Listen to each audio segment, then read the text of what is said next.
Director Ajay Bhupathi గారిని మాట్లాడవలసిందిగా request చేస్తున్నాం. హలో అండి. యాక్చువల్లీ నాకు ఫస్ట్ టైం కొంచెం టెన్షన్గా ఉంది. వై అంటే ఈ మూవీ యాక్చువల్లీ నాకైతే ఒక ఎమోషనల్ జర్నీ. నేను ఎప్పుడు అంటే నేను మూవీ తీసిన పని అయిపోయింది అనగానే నేను అంటే మిగతా విషయాలు చాలా విషయాలు నేను పట్టించుకునేవాడిని కాదు. అంటే పబ్లిసిటీ అవి ప్రొడ్యూసర్స్ చూసుకుంటారని. ఇప్పుడు కూడా అదే జరుగుతుంది. ప్రొడ్యూసర్స్ దత్తు గారు, కిరణ్ గారు అండ్ అంటే వాళ్ళ గురించి నేను చెప్పక్కర్లేదు మళ్ళీ కొత్తగా దత్తు గారి గురించి. అది టెన్షన్ ఎందుకంటే టెన్షన్ అనేది ఎందుకన్నానంటే నేను ఈ 2-3 రోజుల నుంచి 2-3 ఇంటర్వ్యూలకు వెళ్తుంటే అందరూ అంటే మీరు కొత్త అబ్బాయిని ఇంట్రడ్యూస్ చేస్తున్నారు, ఒక లెగసీ ఫ్యామిలీ, లేకపోతే కృష్ణ గారు మనోడు, మీకు టెన్షన్ లేదా టెన్షన్ లేదా అని. అసలు నాకు టెన్షనే లేదు. నేను అది ఏమీ పట్టించుకోలేదు. షూటింగ్ జరుగుతున్న రోజులు ఎప్పుడూ పట్టించుకోలేదు. కానీ ఈ 2 రోజుల నుంచి నాకు గుర్తు వస్తుంది జేకే కోసం. యాక్చువల్లీ జయకృష్ణ తను సూపర్ యాక్టర్. నేను చెప్తున్నాను, మీకు సాంగ్స్ చూశారు, మీరు ట్రైలర్ చూశారు, మొత్తం అన్నీ రేపు మూవీ కూడా చూస్తారు మీరు. ఎమోషనల్ సీన్స్ అవి తను ఎలా చేశాడనేది నేను తనకు చాలాసార్లు చెప్పాను, మీరు పాస్ అయిపోయారు ఆల్రెడీ అని. తన కానీ రాషా కానీ నేను ఒక డైరెక్టర్గా చెప్తున్నాను, మీరిద్దరూ పాస్ అని ఎప్పుడో చెప్పాను నేను అలాగే చెప్తున్నాను. ఇతనేమి వచ్చి 1-2 సినిమాలు చేసి వెళ్ళిపోయే హీరో ఏమీ కాదు. నేను మళ్ళీ చెప్తున్నా, తను ఇండస్ట్రీలో మహేష్ గారి లాగా ఒక 30 ఏళ్ళు ఉండిపోయే హీరో. అలాగే ఒకసారి అంటే ఫస్ట్ ఆర్టిస్టుల దగ్గరికి వస్తే రాషా అండ్ జేక్స్, రాషా కూడా ఏంటంటే తనకున్న కమిట్మెంట్ ఎలా ఉంటుందంటే తను ఏదో చెయ్యాలని తపనైతే ఉంది. తను కూడా ఏదో పెద్ద ఫ్యామిలీ అనేది లేదు. వీళ్ళిద్దరినీ తీసుకుని జర్నీ నాకు చాలా అద్భుతంగా ఉంది సినిమా. శ్రీనివాస్ మంగాపురం అండ్ చాలా లొకేషన్లో షూట్ చేసామని. మధ్యప్రదేశ్ చందేరి వెళ్ళాము. ఫస్ట్ టైం నేను సౌత్ ఇండియా అక్కడ షూట్ చేయడం. చాలా కష్టం అక్కడికి వెళ్ళడం అంటే. జర్నీ కానివ్వండి, ఎయిర్పోర్ట్స్ 200 కిలోమీటర్స్ దూరం, ఆర్టిస్టులు వచ్చేవాళ్ళు వెళ్ళేవాళ్ళు. ఫస్ట్ టైం మన సౌత్ నుంచి వెళ్ళి అక్కడ షూట్ చేయడం. నాకు దత్తు గారు, కిరణ్ గారు కూడా అక్కడ నేను చెప్పిన వెంటనే లొకేషన్స్ బాగుంటాయి అక్కడ, మన సినిమా ఖచ్చితంగా సూట్ అవుతుంది కానీ నన్ను అక్కడికి పంపారు. అక్కడి నుంచి బళ్ళారి కంటిన్యూ షెడ్యూల్ చేశాము. ఓన్లీ ట్రావెలింగ్ అంతే, 1 డే గ్యాప్ ట్రావెలింగ్ అంటే అరేంజ్మెంట్స్, ప్రొడక్షన్ టీం కానివ్వండి అందరూ. బళ్ళారిలో షూటింగ్ చేసాము. మళ్ళీ అక్కడి నుంచి తిరుపతి వెళ్ళాము. తిరుపతి 2 షెడ్యూల్స్ చేసాము, వెరీ బిగ్ షెడ్యూల్స్. అండ్ అక్కడి నుంచి బెంగళూరు టెంపుల్ చేసాము అండ్ మున్నార్ వెళ్ళాము. అంటే ఇవన్నీ కూడా చాలా పెద్ద సినిమా ఇది. మీకు స్క్రీన్ మీద చూస్తుంటే మీకు ఈ సినిమా ఈ స్టైల్ ఆఫ్ లవ్ స్టోరీస్ అంటే ఈ మేకింగ్తో రావు మనకి ఇక్కడ తెలుగులో ఖచ్చితంగా. అంటే చిన్న rustic space and locations, visuals and songs, fights, scenes, making style, ఆర్టిస్టుల పర్ఫార్మెన్సెస్ అండ్ ప్రొడక్షన్ వాల్యూస్. మీరు సినిమా చూస్తే చాలా పెద్ద సినిమా అనుకుంటారు అనేటట్టే ఉంది. నిజంగా పెద్ద సినిమానే. అండ్ అంటే ఫస్ట్ జేక్స్ని ఇంట్రడ్యూస్ చేయాలి అన్నప్పుడు ఇంట్రడ్యూస్లో అవి ఏమీ అనొద్దు.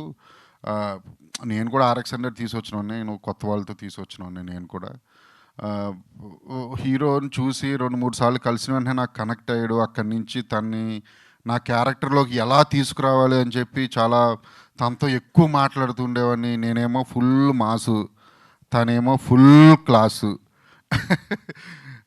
ఎంత క్లాస్ అంటే యాక్చువల్లీ సెట్లో నాతోనే ఎక్కువ మాట్లాడు, ఇంకెవరితోనూ ఆల్మోస్ట్ నాకు తెలిసినందుగా ఎవరితో పెద్ద ఎక్కువ మాట్లాడేవాడు కాదు జేక్స్, నాతోనే. రాషా ఏమో ఎక్స్ట్రావర్ట్. అసలు తనైతే గలగల మాట్లాడుతూనే ఉంటుంది. ఈ క్యారెక్టర్స్ కూడా నేను అంటే స్టార్ట్ చేసిన షూటింగ్ కూడా మూవీలో కూడా అదే, తన ఎక్స్ట్రావర్ట్ క్యారెక్టర్. ఒక ఎపిసోడ్లో తినేమో వెరీ అంటే ఇంట్రావర్ట్ ఉంటాడు. తను కరెక్ట్గా సరిపోయింది. ఎప్పుడైతే షూటింగ్ వెళ్తూ ఉన్నాయో నా క్యారెక్టర్స్ ఒక్కొక్కళ్ళు ఎంటర్ అవుతూ ఉన్నారు. అంటే మూవీలో వెంకటప్పయ్య నాయుడుగా చేసిన మోహన్ బాబు గారు, స్వతంత్ర బాబు, లేకపోతే బ్రహ్మాజీ గారు, ఇంకా వాసుకి గారు ఉన్నారు, కిక్ శ్యామ్ ఉన్నాడు. సో మెనీ క్యారెక్టర్స్ ఉన్నాయి ఇందులో. సో నాకు అర్థమైపోయింది సినిమా నేను అనుకున్నట్టే వస్తుంది, నా క్యారెక్టర్లన్నీ నేను చూడగలుగుతున్నాను అని. నేను అప్పుడే అన్నాను సినిమా మీరు హ్యాపీగా ఉండొచ్చు అని కిరణ్ గారికి. ఆ, మోహన్ బాబు గారి గురించి కూడా చెప్పాలి. మోహన్ బాబు గారు ఫస్ట్ ఆయనతో స్టార్ట్ చేసింది చందేరిలో స్టార్ట్ చేసాం. ఒక 1000 years టెంపుల్లో షూట్ చేసాం. అది కూడా ఫస్ట్ టైం అక్కడ షూట్ చేయడం. ఆ, అక్కడ ఎంటర్ అయ్యారు. తను లుక్ విషయంలో కానివ్వండి, ఆయన చూపించుకున్న శ్రద్ధ కానివ్వండి, తన క్యారెక్టర్ రావడానికి నాతో ఆయన డిస్కషన్ చేసింది కానివ్వండి, నాకు ఇంకా గుర్తుంది. ఆయనే కాదు, నరేష్ గారు కూడా. నరేష్ గారు స్వతంత్ర బాబు క్యారెక్టర్ సూపర్గా ఉంటుంది, సూపర్ అంటే సూపర్గా ఉంటుంది. ఆ, ఇది ఎలా చెప్పాలో నేను వెళ్ళిన వెంటనే ఫస్ట్ నరేష్ గారికి సారీ సార్, నేను ఈ క్యారెక్టరైజేషన్ ఏంటి అంటే ఒక చెత్త పరమ భూ క్యారెక్టర్ సార్ అన్న. అంటే అలాగే అలాగే అంటే మీకు పర్వాలేదా సార్? హై, యాక్టర్ అన్నాక ఏదైనా చేయాలి. నువ్వు నన్ను క్యారెక్టర్ కోసం వచ్చావు, నేను ఆ క్యారెక్టర్లో పరకాయ ప్రవేశం చేస్తా అన్నారు. సీరియస్గా చెప్తున్నాను సార్, మీకు అందరికీ సినిమా చూడండి, మీకు నరేష్ గారు కనిపిస్తే ఒట్టు, మీకు స్వతంత్ర బాబే కనిపిస్తాడు అక్కడ. నో, నేను మధ్యలో కూడా ఒకసారి ఎప్పుడైనా చిన్న అది ఏదైనా షార్ట్ రాకపోతే నేను దగ్గరికి వెళ్తే నాది బోక్ క్యారెక్టర్ కదా నాకు గుర్తు. నేను నవ్వుకోలేక చచ్చామండి. అంటే క్యారెక్టరైజేషన్ అది చాలా బాగుంటుంది, త్రూ అవుట్ ఉంటుంది సినిమా అంతా. అండ్ బ్రహ్మాజీ గారికి ఆయనకి కాంబినేషన్ సీన్స్ కూడా చాలా బాగుంటాయి. మోహన్ బాబు గారి గురించి చాలా మాట్లాడాలి. ఆయన నన్ను చాలా సపోర్ట్ చేశారు, చాలా అంటే చాలా. నువ్వు ఎన్ని రోజులు అంటే అన్ని రోజులు వస్తానా జై, నువ్వు ఎలా అంటే అలా చేస్తా అన్నారు. ఆయన అంత పెద్ద ఆర్టిస్టు అండ్ అంత పెద్ద లెజెండరీ యాక్టర్ అయినా, హీరో అయినా, ప్రొడ్యూసర్ అయినా, ఒక యూనివర్సిటీ ఓనర్ అయినా ఏ రోజు నా దగ్గర చూపించలేదని, మా యూనిట్లో మా సెట్లో చూపించలేదు, అసలు ఎప్పుడూ చూపించలేదు. ఆయనకి ఎప్పటికీ నేను రుణపడి ఉంటాను మోహన్ బాబు గారికి. అలాగే ఎప్పటికీ మర్చిపోను కూడా ఆయన్ని. నేను ఎవరికైనా ఫస్ట్ సినిమా తర్వాత ఐ లవ్ యూ చెప్పాలంటే ఇద్దరికి చెప్తా. ఒకటి అది మా హీరోకి, రెండు మోహన్ బాబు గారికి. తను నాకు చాలా సపోర్ట్ చేశారు నన్ను. అలాగే జేక్స్ కూడా రాష, వీళ్ళిద్దరి పేరు బాగుంటుంది, స్టోరీ బాగుంటుంది అండ్ మేకింగ్ బాగుంటుంది, ఎమోషన్స్ అదిరిపోతాయి. సాంగ్స్ మీరు చూసారు, ఇంకా 2 songs ఉన్నాయి. మ్యూజికల్ సినిమా, ఫైట్స్ అదిరిపోతాయి, బ్యాక్గ్రౌండ్ స్కోర్ నెక్స్ట్ లెవెల్, అసలు నెక్స్ట్ లెవెల్ ఉంటుంది. ఇది పక్కా అంటే నేను అంటే సినిమా నచ్చితే చూడండి అయ్యా లేకపోతే లేదులే అనే టైపే, కానీ ఎప్పుడు నేను ప్రత్యేకించి అడగలేదు ఎవరిని. నేను ఖచ్చితంగా చెప్తున్నాను, కృష్ణ గారి మీద ఇండస్ట్రీ వాళ్ళందరికీ, మీడియా మిత్రులకి అందరికీ ఎంత అభిమానం ఉందో నాకు తెలుసు, ఆడియన్స్కి. ప్లీజ్, నేను అడుగుతున్న ఫస్ట్ టైం నా 4 films చరిత్రలో ఖచ్చితంగా ఈ సినిమా మీరు చూసి జేక్స్ని ఆశీర్వదించాలి.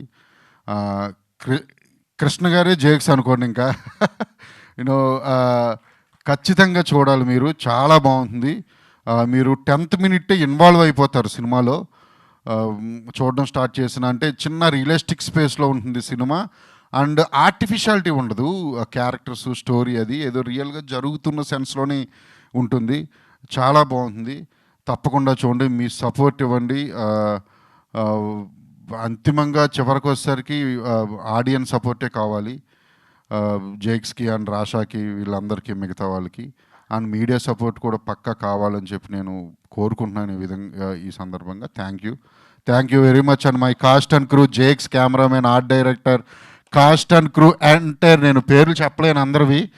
శ్రీనివాస్ గారు మీరు అదిరిపోద్ది మీ క్యారెక్టర్, బ్రహ్మాజీ గారు, అసలు ఆ కాస్ట్ అండ్ క్రూ అందరికీ congratulations and all the very best. And thank you very much. Thank you Ajay గారు. Thank you so much. Wishing all the very best for Srinivasa Mangapuram. Yes.